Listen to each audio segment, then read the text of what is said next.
students. I'm sorry I couldn't be with you today, but I think this PowerPoint will do a good job leading you through some of the thought processes that I wanted you to consider.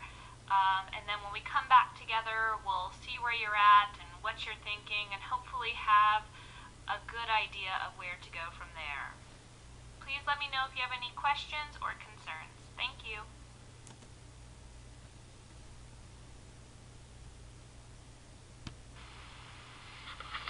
So one of the things I said before is you have to kind of figure out what you believe. And for some of you, this may be very easy. You may have known what you believed all along.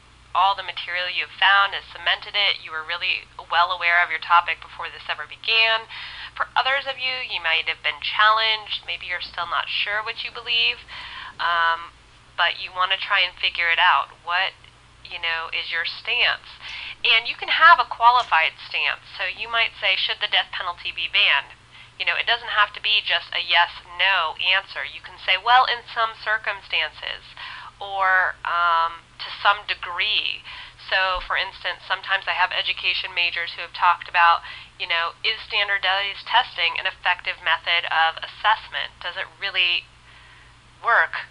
And is it helpful to learning? That might be their research question. And they have a thesis or a stance that says something like, no, they don't agree with standardized testing, but standardized testing does do some good things. So they kind of have this thesis or this stance that's a little bit qualified.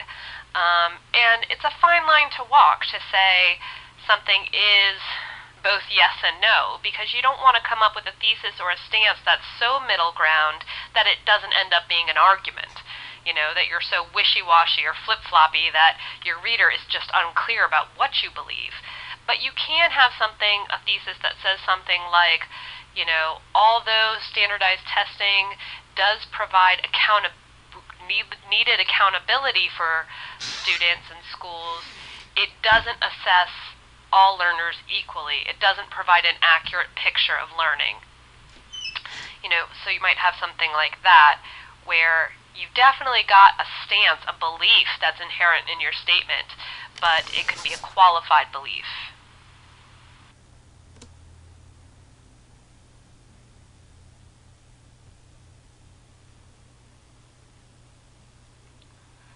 So, as you're forming your thesis statement, you want to make sure it does a couple of things. There are a couple of optional elements to a thesis. Remember that the thesis statement reflects the main point of your essay, and the easiest way to think of this is trying to think of your research question. Now, your research question may have shifted a little depending on what you found in your research. So it may have started out with something like, should marijuana be legalized? And then as you came into the topic and you realized, well, there's medicinal marijuana and recreational marijuana, and then there are certain strains of medicinal marijuana. So you may have shifted your question a bit to be something more specific, maybe more broad, or maybe just a little bit different than the original question you started with, and that's fine. But you want to think basically, where is your question now? And then your thesis statement might answer that question. So if your research question is something like, is the FCAT an effective method of assessment, what is your answer to that? It could be yes, it could be no, it could be, in some ways it is, in some ways it isn't. And like we said in the last slide, just be careful of the in some ways it is, in some ways it isn't. Oftentimes this is a very thoughtful stance, and it's great because it means that you're so well versed in the issue that you see the nuances and all the different possible aspects of it. You're not just like completely yes or completely no. It is okay to have a completely yes or completely no stance, but it's also all right to have a nuanced stance, and sometimes that means that you're really being thoughtful about the issue. You also want your thesis statement to be specific. So why or how should be included in your thesis. For instance, if you're saying that medicinal marijuana should be legalized, why should it be legalized? Or if you're saying that your research question is overprotective parenting harmful, then your thesis statement might say, yes, it is harmful. Well, in what ways, or how is it harmful specifically? So trying to put some why or how support in your thesis. And be careful, again, we've kind of got FCAT on the brain here, so I'll mention it. Be careful of trying to put in a grocery list for number 2. Like, the FCAT is not effective because there's too much emphasis on testing. Not all students are good test takers, and it doesn't accurately measure different kinds of thinking, or something like that, where you try to fit all these different points into your thesis. Students like to do that because they feel like it gives them lots to talk about in their paper, and they're worried about meeting the page count. But really, you can get much more in-depth and much more focused if you focus on 1 or maybe 2 areas tops for your thesis statement if going into in your essay. You don't have to cover every single thing you found in your research, and in fact, I'd say don't try to cover everything, because then your paper ends up reading just like a data dump, like this giant report on whatever your topic is, instead of a focused argument. Number 3 is what we were talking about before, that it can be a qualified statement. And, I can help you with the wording of this, because there is a fine line, and it really depends on your readers sometimes about whether or not your qualified thesis sounds opinionated, or it just sounds like you're showing pros and cons. Like, if your research question is, should schools adopt tablets in place of textbooks, we don't want your paper to read like a pros and cons compare-contrast essay where you never take a side on tablets and textbooks, old-fashioned textbooks. That doesn't mean you can't include information on the pros and cons of both, but you want to have a focus, like saying something like, schools, although there are drawbacks, schools should make a push to head towards tablets. Or, in some disciplines, students should adopt tablets as their textbook. Or with some parameters, maybe some blocks on certain websites or something like that, students should adopt tablets over textbooks. So I'm just trying to say here, try to be thoughtful in your thesis statement. And sometimes, depending on what your research question is, your end solution might be part of it. So number 4 shows an example of that, where it says the FCAT should be revised to include multiple types of assessments in order to accommodate different kinds of students. So there, maybe that's my end solution. We talked about that in class as well, as how you're working towards, you don't have to make the problem disappear overnight. We don't expect anybody to do that, because a lot of these debates have gone on for years. But how do we make the problem less of a problem? How does our voice in the conversation, help the issue? I often tell my kids, they come into something and, we're busy doing something, getting ready for people coming over, and I say, listen, if you can't be part of the solution, go play somewhere. If you can't help out, go play somewhere. So, I have that same mentality when it comes to debate, and I think a lot of people do, which is, we don't really need more citizens who are going to rant about issues or sit around and complain about things. But your job is to come up with some way you can help. Or not you necessarily, but your audience. What do you want them to do? What do you want them to change? What do you want them to believe that might make this issue better?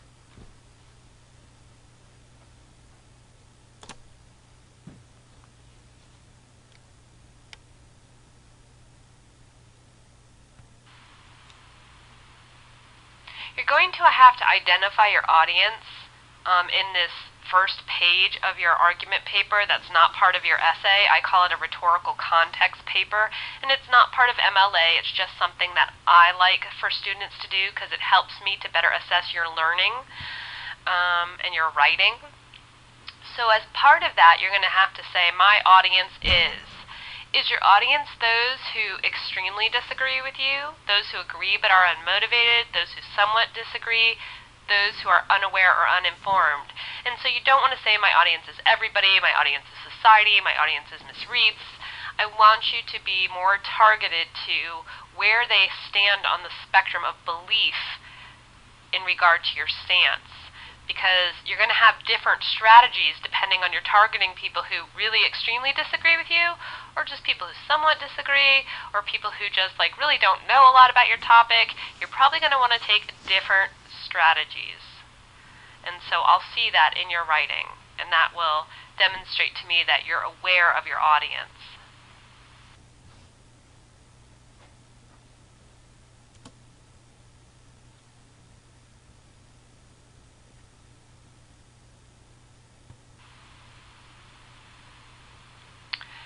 So you want to try to get a picture of your audience as well. If it's people who extremely disagree with you, they're probably going to be kind of hostile to your message. And so you might want to take an organizational model, and I'll have a handout on this on Blackboard, where you're maybe a little bit more conciliatory and compromising with them, or you try to organize your paper so that you try to find common ground with them first.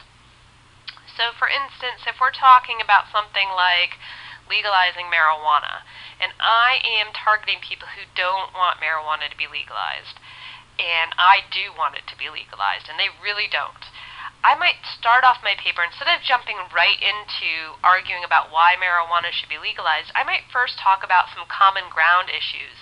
Like maybe we both realize that America is in a recession, that our debt is going up and building for the next generation, that a lot of our commerce or our goods are imported from China. And so then I could start to talk about, after I get them on board with me and we say, you know, we really all agree, because these are things that I know my audience agrees with, I could talk about how then marijuana is beneficial to, or could be beneficial to, the economy if we legalized it and taxed it. How marijuana in the form of hemp could be grown, and a lot of goods, cheap goods, could be produced from this, and profit could be made and outsourced. So I first might want to really get them on board, not through direct confrontation of the content, but luring them in through related issues or common ground. Those who agree but are unmotivated, I always call this kind of, you know, you're kind of preaching to the choir here. And for me, marijuana legalization is a good example for this one, because I'm fine with people legalizing marijuana. I really don't care if that's what people choose to do or the legislation wants to do and they want to tax it.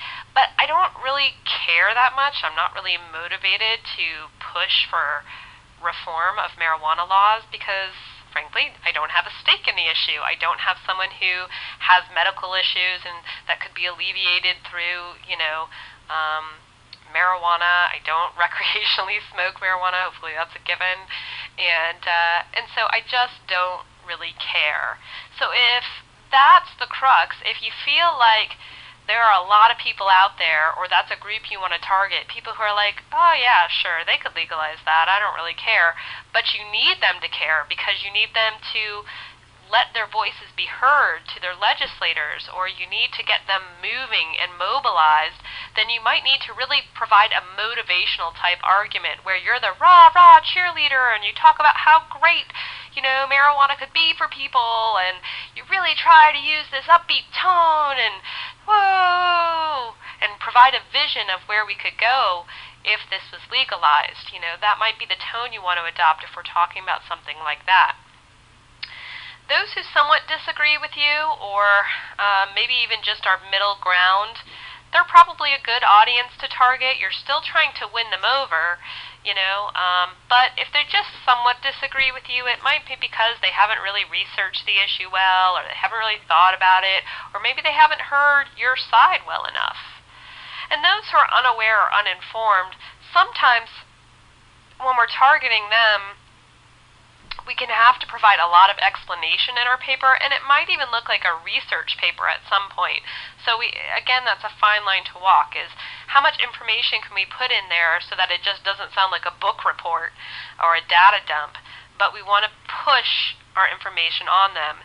And really, the issues that I'm thinking of, these would have to be really kind of closeted issues. So like gay marriage, obesity, are not issues that people are unaware or uninformed of. We don't have to go into a lot of explanation about what obesity is or what gay marriage is. I mean, most people, unless you're living under a rock, are aware of these topics. But I had a student last semester who was researching the idea of should there be more encouragement of sustainable farming? And she wanted to talk to people. She was in Future Farmers of America, FFA, and that was a big topic for them. But she said she didn't think lots of people, especially in urban areas, unless you were like in New York and part of a garden club or something like that, were really aware of this topic and how much sustainable farming could really benefit so many different aspects of life, from our health to the environment. And so I said, well, you're probably going to want to target that uninformed audience then, because people, are not hostile to sustainable farming, but they might be unmotivated or uninformed.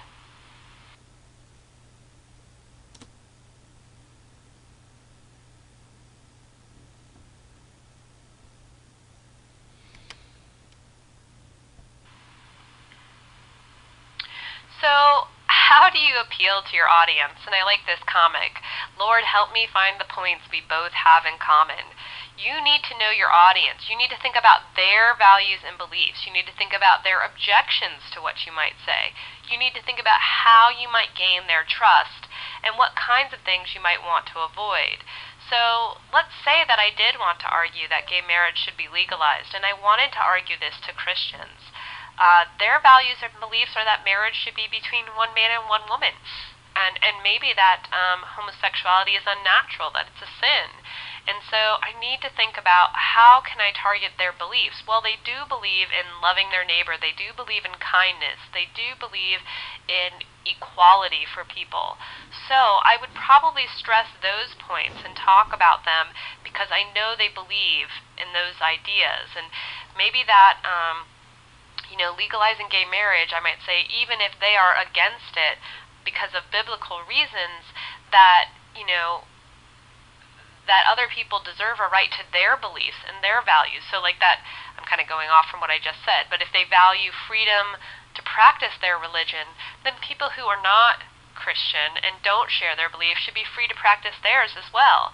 And so if they're not Christian and they don't subscribe to the belief that, homosexuality is a sin or marriage is between one man and one woman, then, they should be able to enact their rights.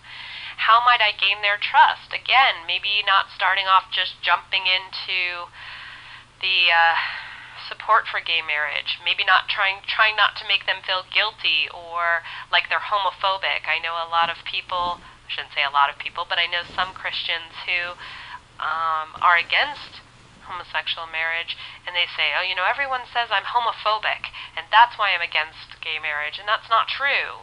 But you hear it all the time, so, might be aware of the rhetorical context of the debate and how many people who are on the opposing side, because you might want to say, I know that many times Christians are accused of being homophobic, and it doesn't mean you're homophobic to be against gay marriage. However, you should pay attention to this because it's a matter of equal rights or something like that. And again, what kinds of things might you want to avoid? Oh, or how might you gain their trust? Sorry, going back and forth there. Some people have suggested in the past the one good way to appeal to Christians would be to cite the Bible. Like, again, to say, well, the Bible says, love thy neighbor as thyself. So, this is a way of loving your neighbor. Even if your neighbor is homosexual, you're supposed to love them. Let him who is without sin cast the first stone. So, you're not supposed to judge. You're supposed to just love. So you could, or possibly gain their trust by quoting scripture and by, demonstrating if you are a Christian that you are a Christian also. Again, that might only work if you're part of that camp. I don't know if I wasn't a Christian, if I would go in and start spouting scripture, because, it might come across as fake and you might not seem to know what you're talking about. But to show that you have some experience in the issue. Maybe you have a close relative who, has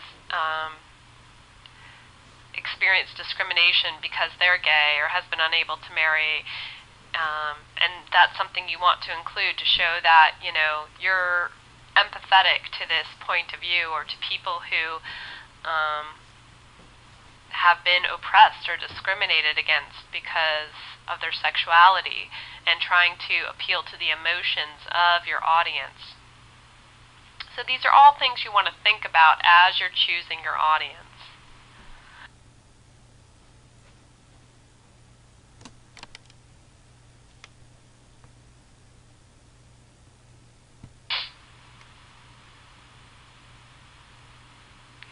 So just some other things that you should assume about your audience besides what they believe, just that they are people with emotions, they are actual people, not just me. So try to envision someone you know, or a group of people you know. They're educated, so you want to assume that they're at least as aware of you are, and that they will listen to reason, so not like the characters in the comic strip below.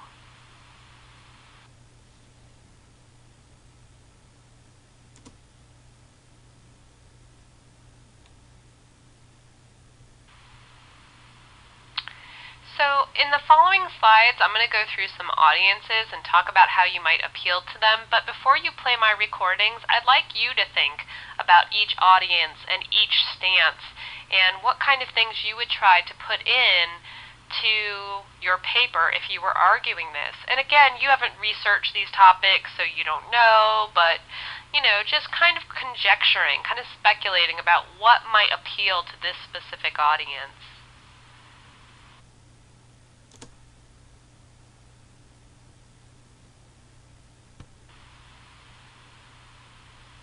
So here the claim is that parents should be more involved in their preventing childhood obesity. The audience is parents who, again, probably would agree or care about obesity as a problem.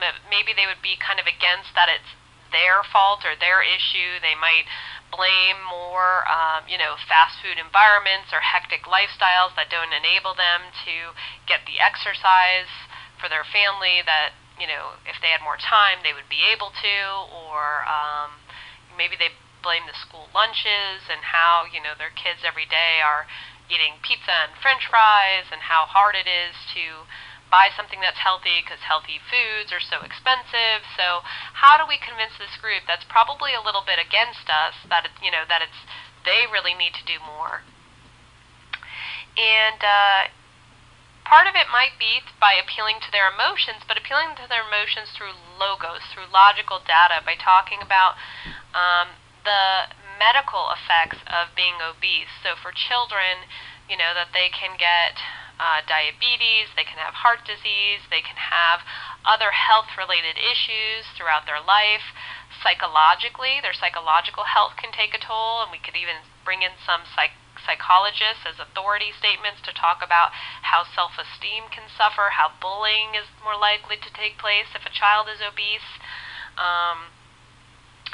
We could talk about, different ways, again, for the solution that they could try to eat healthier. So talking about different ways of preparing meals that are quick and easy but still healthy. Talking about why, they are the most important factor in preventing their childhood's obesity, more than fast food, because they're the ones who drive through the fast food lane, so they need to say no. It's not necessarily just the fast food establishment's job to make healthier choices available on the menu. They need to be the ones to make their children make those healthy choices, or to say no or not go to the fast food establishment. I know some of my students are usually kind of amazed when I tell them the story. There was an article maybe like a year ago, maybe longer, where San Francisco had passed a law that McDonald's could not, in their Happy Meals, they could not give toys unless the child chose the apples over the French fries. So if, a family went to McDonald's and the child chose the French fries, they would not get the toy that comes with the Happy Meal. But if they chose the apples, they would get the toy. And this is example of government really stepping in and being the one to try to curb obesity. As in New York, they've tried to curb not childhood obesity, but adult obesity by saying that people can't sell sodas that are over like 30 ounces or something like that, and that they're trying to institute all these taxes on sugary treats and beverages to try to deter people from eating and drinking these things. So, some people think it's the role of government to really step in and do something about this and legislate it, or it's the job of commerce to come in and do something about it, or the job of schools to change lunches, but here you're trying to convince parents that it's their job.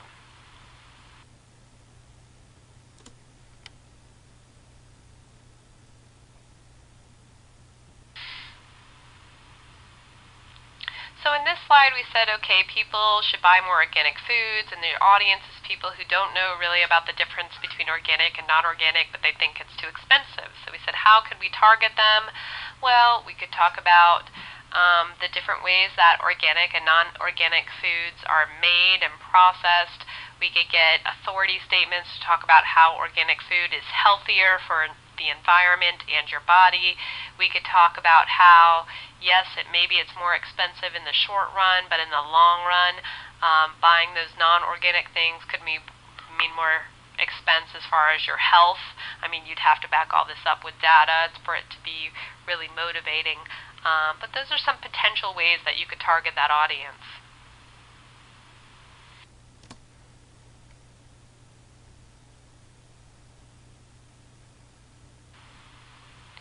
So for this group, we have the claim that, what if LSCC came to you tomorrow and said, okay, we are going to institute this requirement that college students have to have 20 hours of community service as part of their graduation requirements. And how would we try to convince college students that this is a good idea for them, that they should want this to be a requirement? And you might say, oh, good grief, I have enough requirements, don't stick me with any more.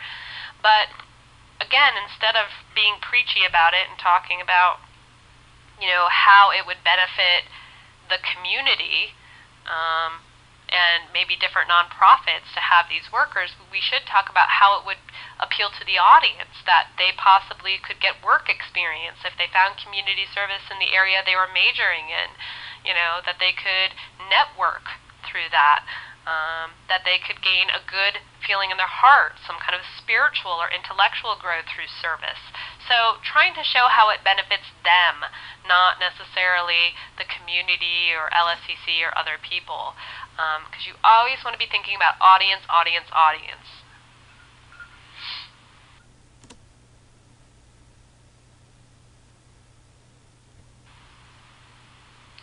And so finally, the last group here that you might want to be arguing to is that women should be able to fight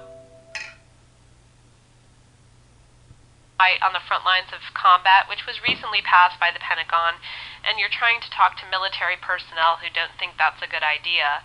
And ways you can appeal to that audience is, again, by showing how having women in the military can benefit them. Maybe talking about how there's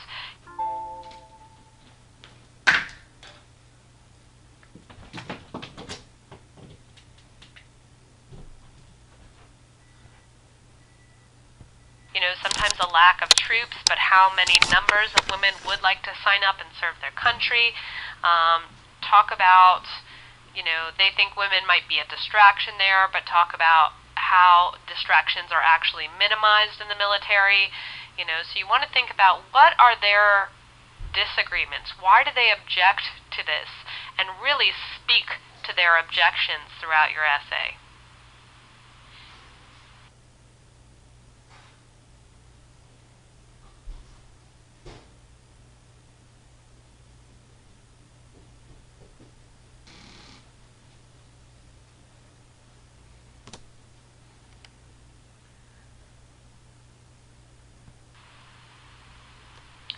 So the next thing after you've decided on your audience and your thesis and your appeals is going to be how to organize your essay. And there is a handout on that on Blackboard.